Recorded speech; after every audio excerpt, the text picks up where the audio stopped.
Number 21, we're supposed to find the product. Really, this is just one giant multiplication problem. It's 3 times x times 2 times negative 3. The commutative property of multiplication lets us shuffle things around, or like we talked about in class, deal with all your numbers and then deal with your variables. So let's look at 3 times 2 times negative 3, and then we'll multiply by x at the end. Of course, 3 times 2, that gives you 6, times the negative 3 gives you negative 18, and then we have to multiply by the x at the end, so we end up with negative 18x.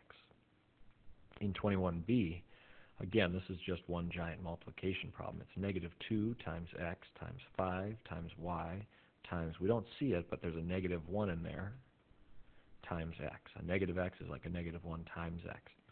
So use the commutative property of multiplication to shuffle your numbers together. Negative 2 times 5 times negative 1. Shuffle your variables together. You've got an x, you've got another x, and you've got a y. I just like to put them in alphabetical order and group them together. Negative 2 times 5 is negative 10. Negative 10 times this negative 1. A negative times a negative is a positive 10. Now look at your variables. You can simplify an x times an x. Any number times itself is that number squared. And then we times it by a y, which we can't combine anything with because there's no other y's. So we end up with our final answer, 10x squared y.